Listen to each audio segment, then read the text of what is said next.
E aí, Adriles, o que acha dessa aliança entre Geraldo Alckmin e Lula? Parece questão de tempo agora, né, Adriles? Olha, o que era a possibilidade utópica, né, de uma junção entre rivais, entre um homem que chamava o outro de corrupto, de chefe principal do maior esquema da corrupção brasileira, um homem que da cadeia comandava um processo eleitoral moralmente, financeiramente corrupto, todas essas palavras foram erigidas por Geraldo Alckmin, né, que se colocava no PSDB como uma pretensa oposição. Tudo isso se descortina e agora se entranha no teatro das tesouras, que acaba.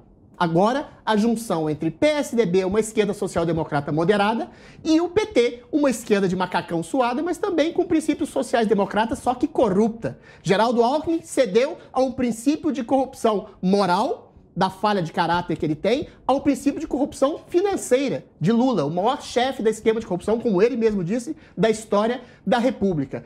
Esse tipo de arranjo sociopolítico é exatamente benéfico para Lula, ao contrário do que todo mundo diz.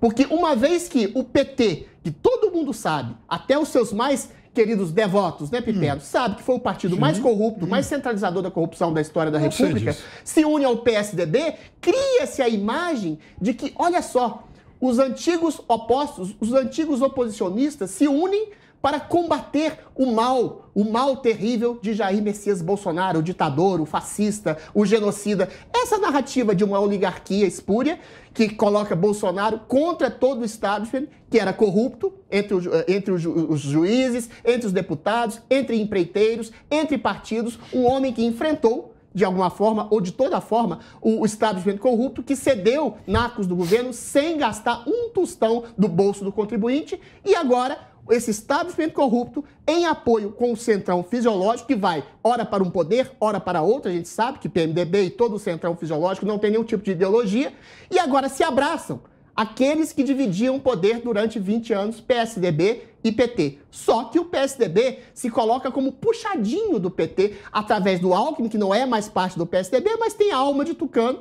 através de Fernando Henrique Cardoso, que já disse inúmeras vezes que apoiará Lula e mal cita o nome de João Dória. Ou seja, é um teatrinho de tesouras que virou ação das tesouras, que agora se colocam contra Bolsonaro. Bolsonaro terá o mundo, a oligarquia corrupta, o PT, o PSDB, Geraldo Alckmin, todo mundo contra ele. E você, Piperno, também vê esse teatro de tesouras, essa encenação aí entre PT e PSDB a que o Adriles faz referência, Piperno?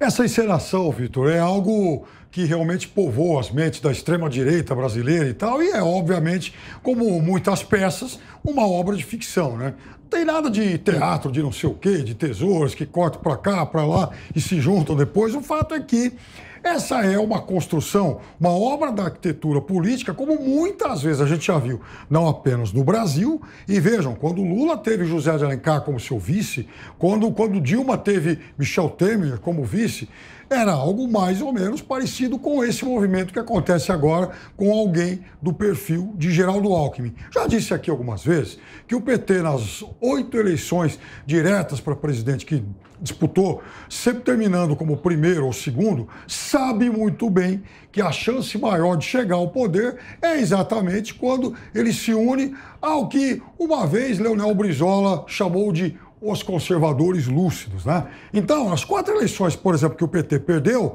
tinha lá como vices Bisol, um homem de esquerda, Luiz Mercadante de esquerda, Leonel Brizola e, na última, Manuela Dávila. Então, é óbvio que o partido aprendeu, e principalmente Lula sabe muito bem que a chance maior, inclusive, para quebrar resistências em outros setores é exatamente atraindo alguém com outro perfil para essa chapa. Do contrário, ter alguém de esquerda significa só exatamente falar com convertidos, né? Não vai ter o acréscimo de absolutamente nada e nem vai quebrar resistências, muito pelo contrário, vai ampliá-las. Agora, veja, essa também é uma experiência que internacionalmente vem dando muito resultado há bastante tempo. E nós temos bons exemplos aqui na nossa vizinhança, como, por exemplo, a Frente Ampla Uruguaia, mas um pouco mais atrás a Concertação Chilena, que juntou os antigos rivais socialistas com os democratas cristãos. Então, e que veio de fato, agora é diferente um pouquinho, porque foi alguém que concorreu de forma solo, a geringonça portuguesa, e mais recentemente a Alemanha com Angela Merkel, uma democrata cristã e shows. Um homem da social-democracia que foi ministro de Merkel e que agora vai ser que agora se tornou chanceler alemão. Qual que é o nome do partido que o Geraldo Alckmin vai? Partido Socialista Brasileiro. É uma das Qual que é o nome do partido em que ele estava? Partido da Social-Democracia Brasileira. Todas essas denominações são ou fulcro da esquerda nacional e internacional ou algum tipo de derivação.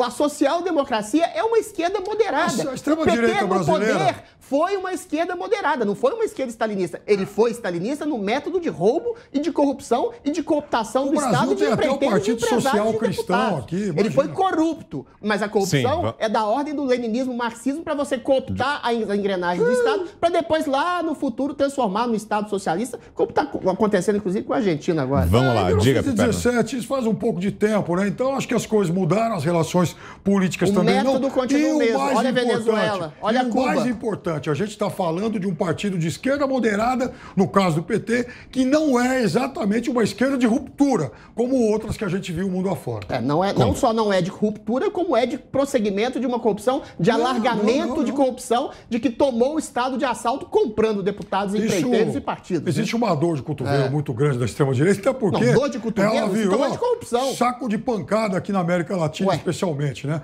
Perde muitas eleições, de vez em quando ganha alguma, mas tem uma coisa: governante de extrema-direita, ele não se reelege. Eu gostaria de saber qual é o governante de extrema-direita, mas vamos lá. Ô, Piper,